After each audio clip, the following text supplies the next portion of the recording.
Hi, everybody. My name is Joanne Gore. I am the founder of Joanne Gore Communications. I am also the Vice Chair of the Xplor ABOD and the past President of Xplor Canada. I want to welcome you all today to our panel session, The State of the CCM Industry.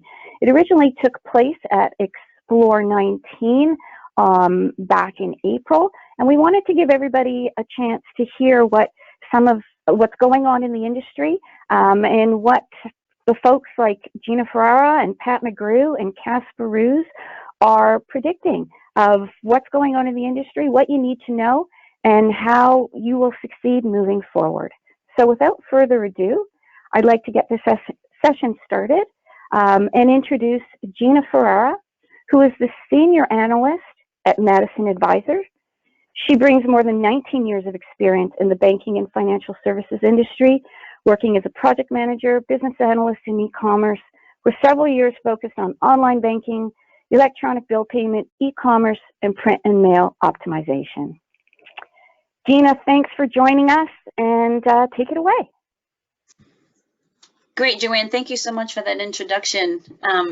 We can just advance to the next slide. This is just a little overview of Madison Advisors and what we provide. We are a boutique consulting and analyst firm based in the United States, and we focus specifically on the CCM industry. Go to the next slide.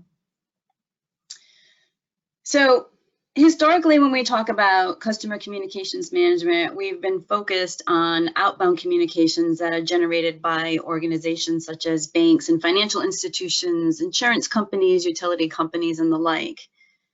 These organizations generate what we refer to as transactional or B2B communications, include statements, policies, customer letters, trade confirmations, and so forth. Over the last several years, there's been a lot going on in the CCM industry, which I've broken out into these 4 categories shown on the slide. So starting with technology, we all know that technology has been a major driver of change from both a software provider and a consumer perspective. On the software side, there's been numerous advancements in the technology that is available today and being used, such as cloud enablement or moving certain components to the cloud, integration with other systems through the use of APIs, business user empowerment through user-friendly interfaces that allow for document template design, managing content, creating business rules around that content and messaging, which basically allows a knowledge worker to manage communications and lift the burden off of IT. From a consumer perspective, advances in technology have obviously increased our expectations for ease of access and, of course, digital interactions. As consumers, we expect to be able to have the same experience, whether it's through your mobile phone or a tablet, or if we go to a company website. These expectations are forcing organizations to embark on major initiatives such as digital transformation and creation of or expanding features of their mobile apps. With respect to customer experience, of course, this is a very hot topic. It's something that we've been hearing a lot more about, and how this has become a top strategic priority for many organizations, even more so than new product development. Companies know that in order to attract new customers and maintain their loyalty, they need to provide a great customer experience throughout the entire customer journey for a particular interaction. Customer experience is channel agnostic. As consumers, we expect to have the same experience no matter what channel we interact with your company. And organizations also know that technology makes it very easy for consumers to switch brands if they have a poor experience. Moving on to channel enablement, we often hear the terms multi-channel and omni-channel when it comes to customer communications, and that omni-channel delivery is sort of that nirvana, that goal that companies need to strive for. If you remember back when email was first introduced, companies wanted to send out statements via email versus U.S. postal mail, and that was really more of a cost reduction strategy. And customer experience wasn't necessarily top of mind. It was really more about cost reduction. But when you received your statement electronically, basically what you were looking at was just a PDF version of what you would have received in the mail. So there was really no change in the experience, and in fact, it was probably a little bit more challenging from the perspective of you had to open the email, click on the link, go to a website, log in with your user ID and password, and then navigate that website to locate your statement and then open it up from there. So back then, multi-channel delivery simply meant print or email. And many organizations just focused on increasing that adoption rate. But now, thanks to technology, there are additional ways to communicate with your customers, and being able to communicate with your customers in their preferred channel of choice is key. Providing an easy and consistent experience across all channels is what consumers expect, and the ability for a consumer to start an interaction in one channel and finish it in another without any degradation in experience, really what we refer to as a cross-channel experience, is also critical. And lastly, on this slide, talking about optimization, in order to provide that experience customers desire in the channel desired and utilizing the technology desired, there is a need to optimize the current CCM platform and environment. Many of the organizations that we at Madison Advisors work with, they have disparate technologies and not well integrated. They have a lot of document composition tools, multiple repositories to store content, and a variety of point solutions to provide that multi-channel delivery. And so at Madison Advisors, we work with these companies to optimize their strategy and their environment to sort of figure out what's the best way to consolidate all of that technology into one best-in-class platform. We can move on to the next slide, Chad.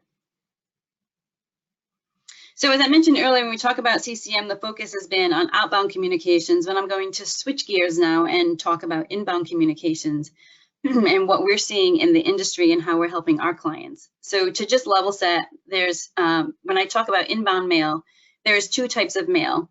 One is accountable mail. It's accountable mail and unaccountable mail. Unaccountable mail is white mail, or sometimes referred to as street mail. Accountable mail is mail that's received from customers and it requires action on the part of the company. It's basically forms that need to be processed, and they may or may not include a payment, such as a check. So with accountable mail, it needs to be opened, it needs to be prepped and scanned, distributed, and then processed. So what we're seeing is that many of the clients have some level of automation, but there's a lot of what we would like to refer to as fingers and toes, and basically that's manual processing. A lot of these processes require a lot of manual work to be done. Some of the clients that we work with, they've grown by acquisition, and by acquisition, they've acquired new inbound mail processing centers, and so their processes are different across the board and not streamlined. And we also see that outbound and inbound mail tend to report up to two separate groups within the organization.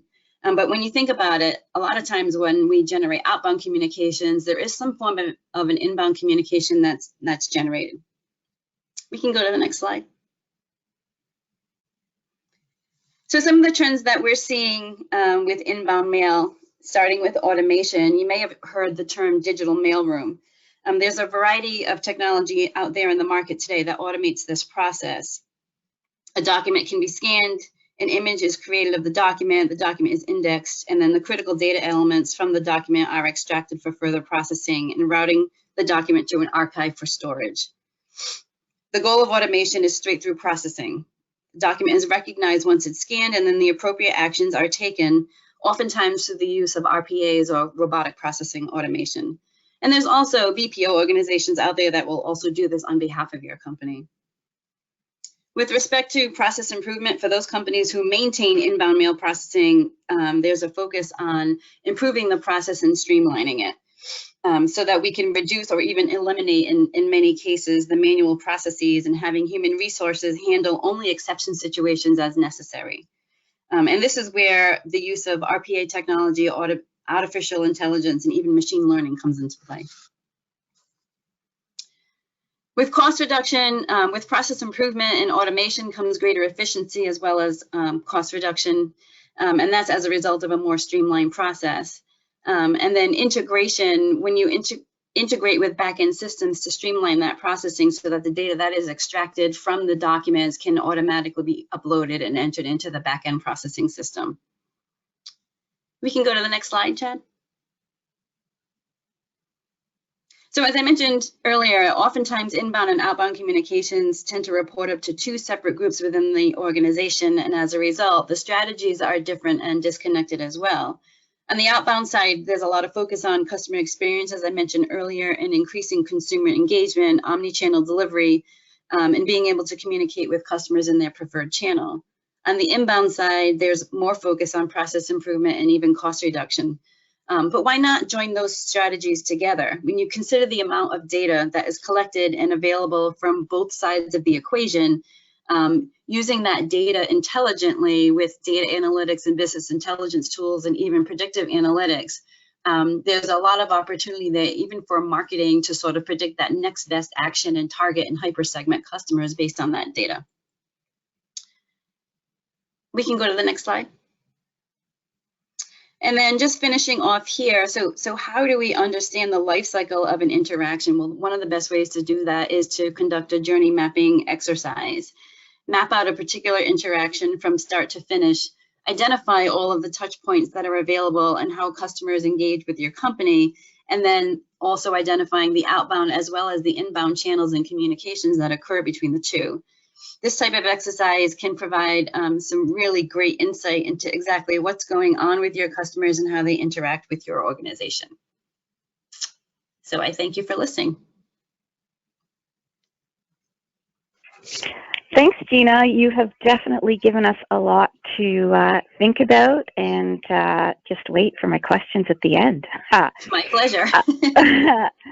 So next up, we have Pat McGrew, who is the Senior Director of Production Software and Services for Keypoint Intelligence and Infotrends.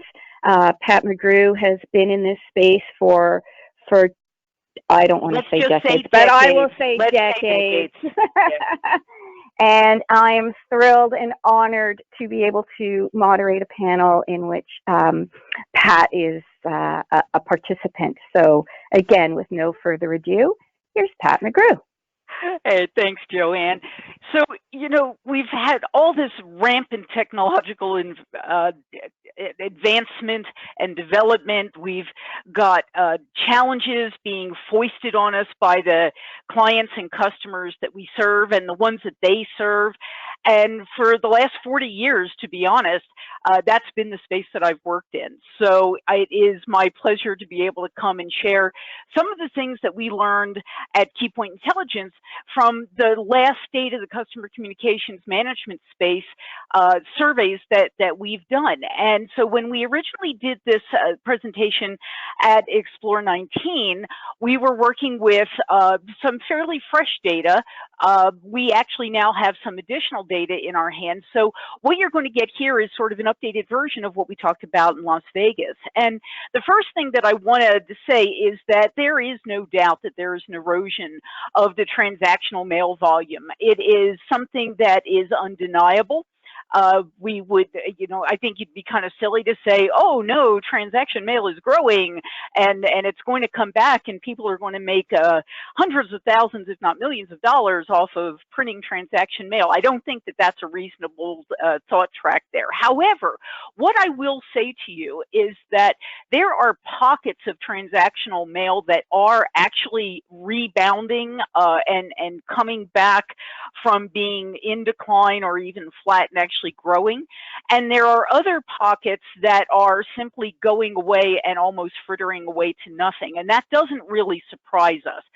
Some of the reason that we see the decline has to do with the rise of highly secure e-delivery systems. And again, this shouldn't be a surprise to anybody. I think a lot of people get bills online. A lot of people pay their bills online, if not through auto payment, through actually going into either their banking website or the individual financial provider websites and engage that way. It's not really surprising to know that actually when we go back and we look at the numbers, where we see the zone of opportunity is in that group of people who actually want to engage both ways. The people who want to get an electronic reminder of a bill to be paid, who want to pay their bills online, but they still want that paper to show up in their mailbox, either as a reminder or as a backup to their online systems.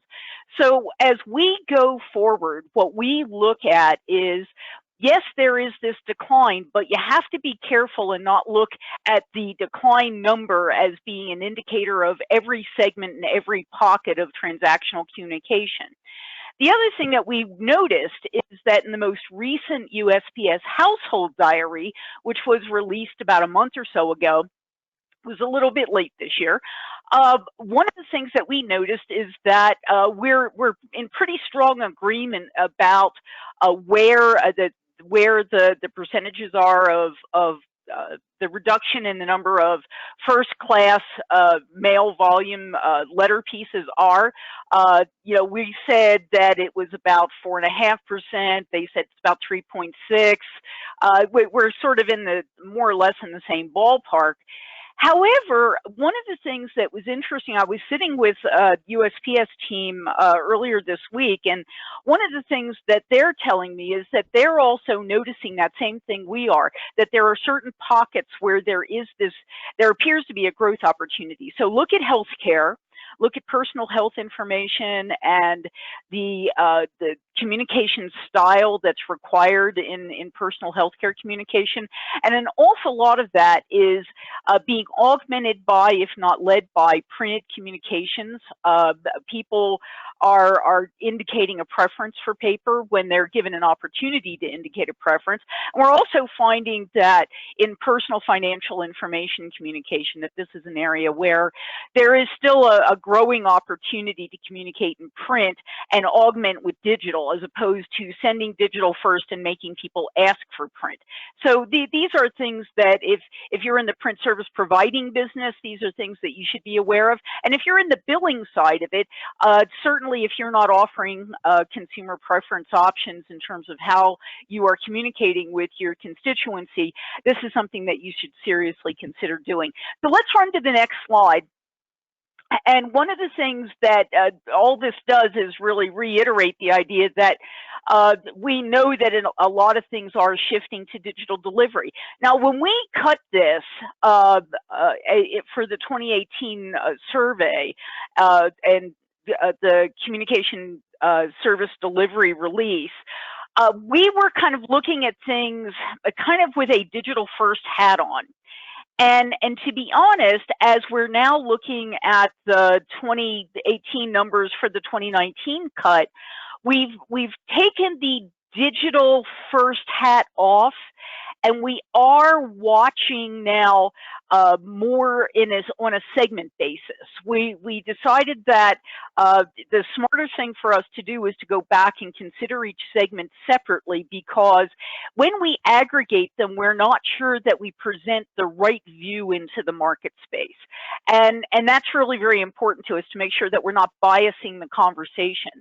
So as we look from where we are today throughout to 2022, and as we're looking at the numbers that we're working with right now for the next release, what you're going to see us do is alter our talk track a little bit and our guidance a little bit, because we are seeing these differences by segment. So if you're in the industry and you're talking to billers who you need to serve, you should certainly be having conversations with them about what their opportunities are to link printed communication and digital communication together to provide the best levels of information and education to the clients that they're serving. Overall, we know that customer preference is such a big deal. So go to the next slide for me, if you will, and you'll see that what we want to do is we want to make people's lives better. Next slide. There we go. So we want to make life better, and ways that the primary ways that we make life better for the people that we serve with communication is to let them choose how they want to be communicated with. So we were kind of impressed. We've heard all the tales of millennials do things differently, and millennials don't like paper, and millennials will never take a bill in the mailbox, and a lot of people who aren't millennials actually have said a lot of these things. And I know that much of the talk track is based on some surveys, but a lot of the survey work that we've looked at that indicates that millennials don't like paper, actually we're taking in the early years of millennialness coming into the market. And one of the things that recent surveys that we've done and surveys that we've been involved in with other organizations around the world has indicated to us is that as millennials move through the age bubble, they're more inclined to paper. Especially for things like personal health information, personal financial information. So I think that tells us that there's an indication that paper still plays, printed communication still plays, but it has to be linked to the digital communication opportunity as well. If you're doing business via a mobile app and you get a piece of paper, they better be telling you the same story. They better be providing the same level of information. And sadly, a lot of organizations that we look at simply don't. The other thing that we were impressed to see is that as we start to look at the Gen Z group, they're paper people. They like direct mail. They indicate that they like receiving catalogs. They indicate that they like reading physical magazines. They indicate that they, again, want personal health and personal financial information delivered to them as a backup in print, even if their primary form of communication and interaction is online, especially via mobile apps. So we're watching what people are telling us about making their life better. So if we'll go to the next slide, my sort of cautionary tale here is on the next slide. There we go. There's a little lag here, folks. Apologies for that. So you've got to cover all the channels. No matter who you are, whatever kind of communication you're producing, no matter who you're talking to, especially if you are in the industry, part of the industry where you're talking in a transactional relationship level, where you're handling personal financial information, personal health information, you have to be prepared to cover all the channels, because you can't rely on one channel to meet all the requirements of all of your constituents. It is a very rare company that only talks to 18 to 34-year-olds and cuts you off at age 35. It's a very rare company that only talks to people 55 and above and doesn't talk to anyone younger than that. And even if you did, you have to realize that there is a lot of variability, a lot of diversity in how people want to be communicated with. We are always interested to watch what happens as the age bubble moves, especially for millennials, to see where their reliance is on things like messaging apps and social media and how they want to be communicated with. And if you look really carefully, as we're looking at the numbers that we're getting today, and we're coordinating this with surveys that we're involved with around the world, that mobile app piece is a really interesting one to watch, because mobile apps are generally considered more secure than email is, and yet we still don't see that massive adoption yet. Now, if I cut this for Canada, and I took, and Joanne, you'll like this, if I cut this for Canada and I took out all of the US, you'd see a much different picture, because one of the things that has happened in Canada, especially around personal financial information, is apps are king. Not email, not secure email, not online communication, but mobile apps have won the banking business, especially in Canada. Whereas in North America, that's still not the dominant way that banks communicate. So whatever industry you serve, whatever piece of the business you're in, pay attention to how people want to be communicated with, but make sure that you have a way to communicate with them in all ways. So let's get to wrapping this up. Next slide. One of the things to remember is that in addition to all the traditional ways we know that people communicate with each other, we want to make sure that you know that there are all these emerging technologies coming along. Today, you can ask Alexa what your water bill is in many communities, because that skill has been added. You might be able to ask the same thing of Google or Siri. In many organizations, in many locations, you have the ability to even ask your smart TV if it's Bixby enabled. And in my household, we have one of those really cute Samsung smart refrigerators. So I can actually ask my refrigerator what my water bill is, and it'll tell me, which I find really cool. However, what is also very clear is that the interface wasn't made to be smart. All it can tell me is the amount of the water bill. At this moment, it can't tell me the due date, and it can't tell me how many gallons of water we use. All it can tell me is the amount. So all of these things that you see down the left side of the screen, smartphones and tablets and smart TVs and smart watches, it's not just the ability to push a piece of data to it and be able to say, Alexa, how much is my bill this month? Over time, vendors in this industry who are supporting all these smart communication devices are going to have to find ways to make them as responsive as even the least intelligent chatbot, and be able to provide more information than is provided right now. So be aware, these are channels that we're going to be dealing with, and I would imagine in the next few years at Xplor, we'll be talking a lot about how we create communication that's actually viable for, say, my smartwatch. So the last slide here is again, it's just a cautionary note. One of the things we do every year is a software investment survey. For North America, we were running some numbers, and one of the things we wanted to share is that we're finding that poor workflow is a significant contributor to financial loss.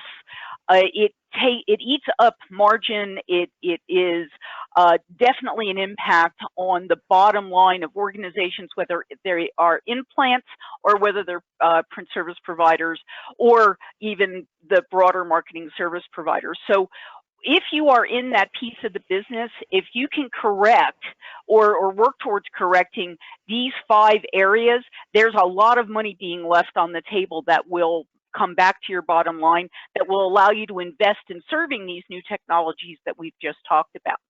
So with that, I'll wrap it up, Joanne, and hand it back to you. Thank you so much, Pat, and thanks for throwing in that little stat about Canada. I'm really curious to dig a little bit deeper to find out why that's the case, but we'll save that maybe for XPLOR20. Yeah. Next up, we have Kaspar Roos, who is the CEO and founder of Xplor, a boutique consulting firm that specializes in the CCM and digital customer experience DCX industries. She's got more than 15 years of experience in the CCM space and is a regular speaker at industry conferences and events. Xplor provides strategic consultancy services to technology vendors, services providers, enterprises, and investment firms. Take it away, Kaspar. Thank you, Joanne. Great. Thanks very much. And yeah, thanks, Gina and Pat. Very interesting presentations as well. And Pat, when you were talking about sort of, you know, the lack of mobile adoption, I just very recently came across a statistic that said that people in North America, and I don't know if this is common across the world, but I guess it is to some extent, are actually getting more what we call app fatigue. So it's a willingness or an unwillingness to actually download new apps. And I think the statistic I saw was that 50% of all consumers don't download any new apps on their phones. They're just not into it at all. So it's a massive challenge and problem for companies. We can talk a bit about that stuff in the discussion afterwards, but I found it an interesting observation. All right, so I like to talk a little bit about the technology trends that we're seeing in the market, and also to talk a bit more about how customer communications are evolving into something, you know, that is called customer experience. So if you go back in the industry, you know, the history of CCM was all about transactional print and static documents. And over time that evolved into more interactive type communications, more digital communications, but still pretty much driven from a communications perspective. And I think the change that we're seeing pretty much over the last couple of years is that I would say, you know, more the leading companies in this space, what they've recognized is that they need to basically embed their communications in what we call a customer experience strategy. So what they do, they don't sort of take an outside in or an inside out perspective and think about how they can communicate all the stuff out. But they sort of take an outside in perspective where they look at their needs of their customers, think about how they can actually optimize that sort of customer experience, and by doing that they can actually drive better business results. And there's a real sort of shift happening in the marketplace, and it's to a large extent driven by new technologies, and one of those new technologies is artificial intelligence and machine learning. And the slide you're looking at here, I've used that at the Xplor conference last year or early in the year to basically say, if you see those pictures, what do you think that those people have in common? And most people would sort of come back and say, well, they're all sort of, white people, or they look pretty, or they're, they've got brown eyes, or some of that stuff.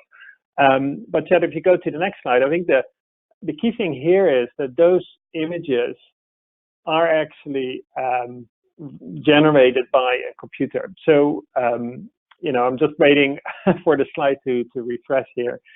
Yeah, here we go. But yeah, those people were never born. It's technology that is getting to a point now that they can actually really sort of, generate that stuff based on artificial intelligence. And the way this works here is what we call a generative adversarial network.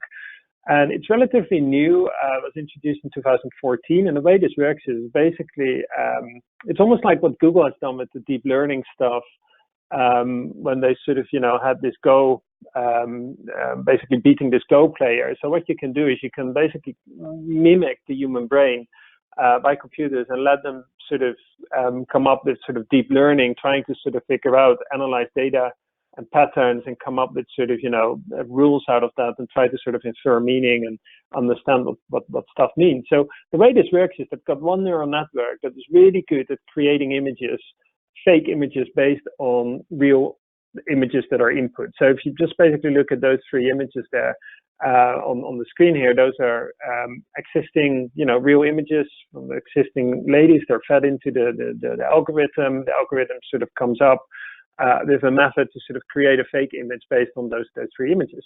And the way what they do then, they actually have another neural network that is sort of, when you think about good cop, bad cop, it's a network that learns how to detect fake images, and it becomes really good at detecting fake images. And you let those network run in competition, and at some point the network will actually, or the two networks, reach a sort of, equilibrium and generate images that are very hard for us human beings to distinguish. We're not able to distinguish that those images are fake. So this type of software is extremely powerful, and it works pretty well with images.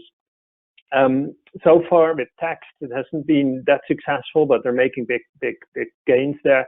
So in the future, you can expect neural networks to come up with recommendations in terms of how to sort of phrase certain wording, how to make an email header, how to phrase that in a way that people will actually respond more to it. That stuff actually exists today already. You can have all kind of sort of content optimization solution where machine learning will actually be used to detect the emotional sort of power in a message, or the tone of voice, or it could detect how difficult it is to understand a particular image, particular text. So we're getting to this point here where computers, AI, machine learning is going to really support enterprises and services providers in how they create communication from a content perspective, and really sort of drive a lot of cost out of the equation here. The other thing that we will see here, you can go to the next slide, Chad, that's fine. The other thing we will see here from an AI perspective is a stronger focus on things like template migration, understanding, what type of templates are out there, taking content, extracting that from existing content, optimizing it, figuring out business rules on the fly. So if you're in a services provider business, this template migration tools that are being developed by the vendors now, they will come to market very soon. They're already being launched by some vendors, and they're going to disrupt this space pretty dramatically over the course of the next few years.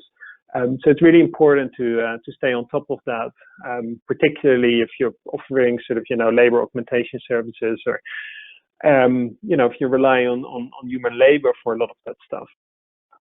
Anyway, so to flip it back to this slide here, a couple of key trends that we're seeing. So first of all, this technology, if I look at the middle here, the technology is evolving rapidly. We're seeing next generation mobile devices coming into the market.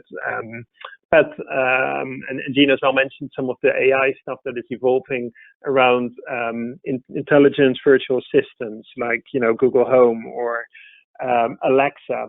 I'm actually really a big fan of those smart devices, those smart speakers, because what is happening today is they're going to be, they're evolving into things like the Google Home Nest, where they put a screen on top of those smart speakers.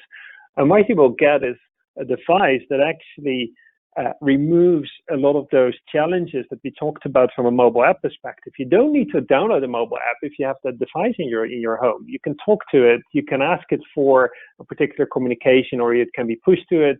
You can sort of, talk to it, respond to it immediately. It takes a lot of friction out of the process.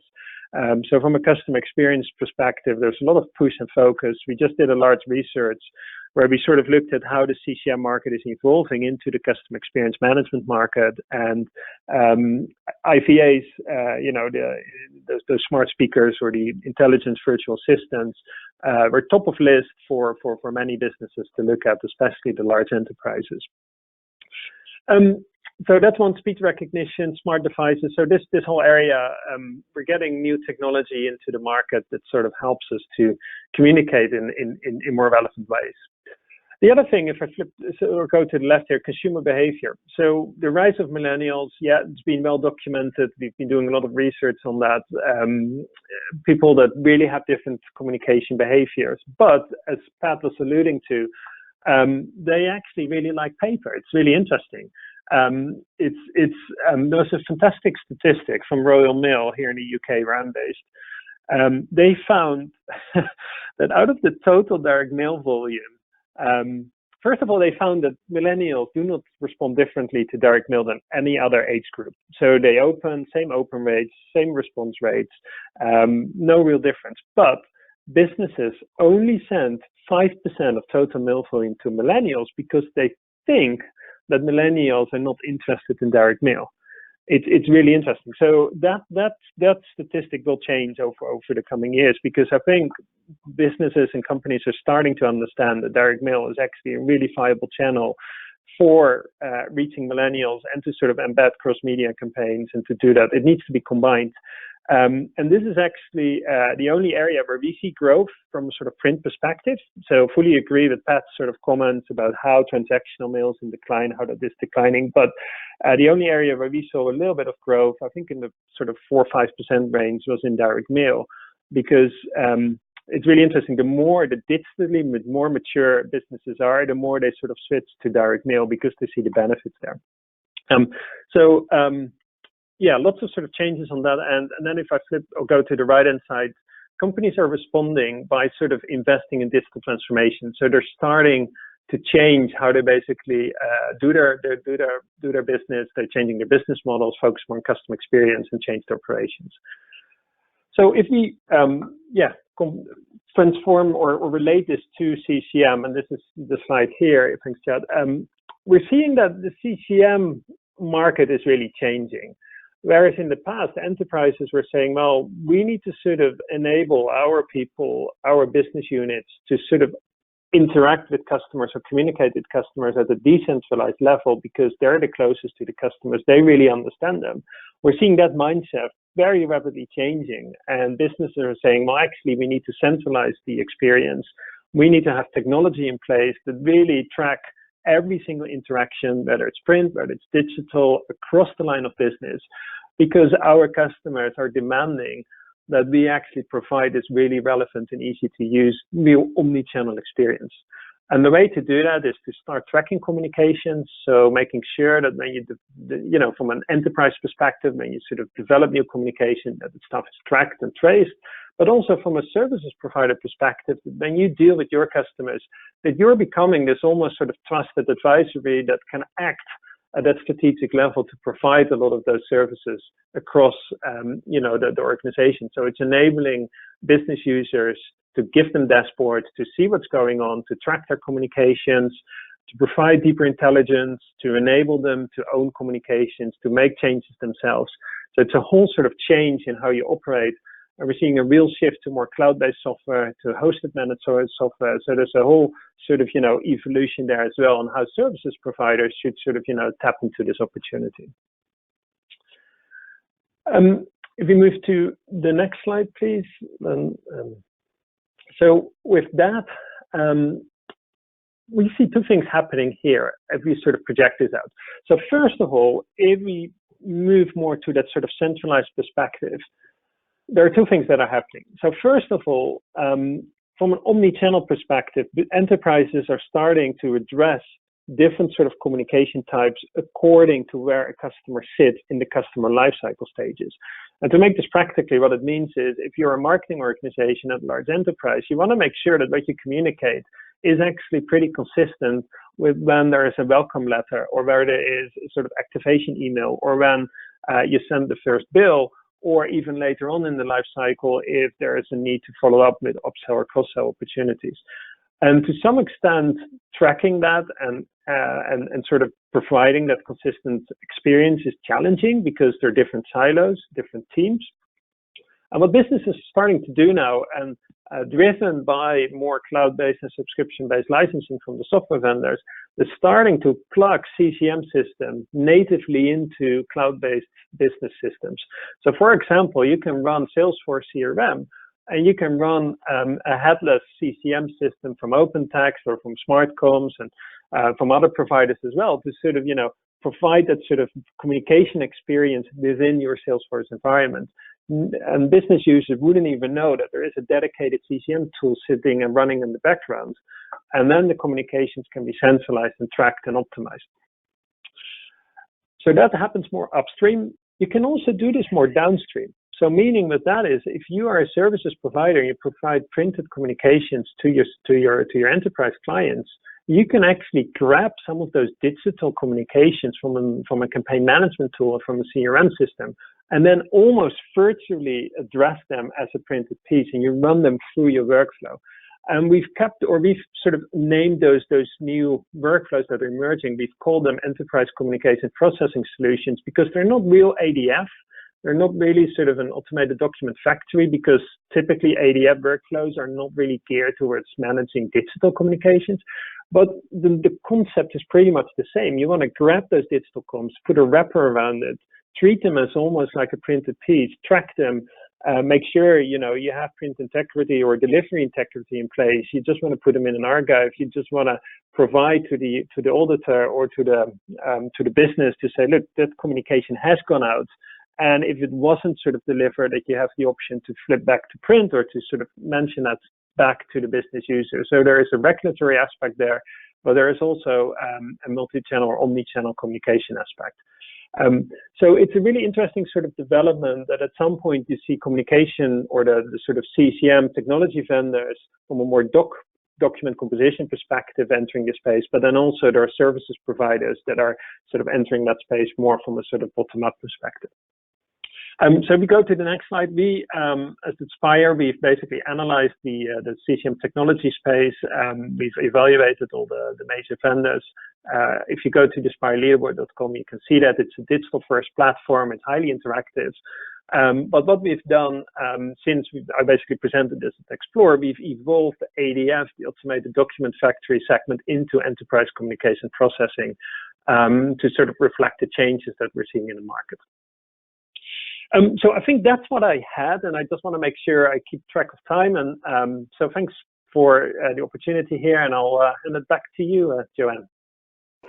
Thank you so much, Kaspar. Well, we're hitting just about the 45-minute mark, and so before everybody drops off, I just want to wrap up and ask each of you one question. We covered a lot of ground today, and in no particular order, we covered everything from customer experience, apps, workflow, robotics, augmenting print with digital, omni-channel, data, machine learning and AI, journey mapping, smart devices, IoT, centralized experience. My question to you is, everybody here who's listening, what's the one place they should start before they embark on a new journey towards the future? Let's start with you, Kaspar. Oh, wow. That's a really good question, Joanne. So it's I try.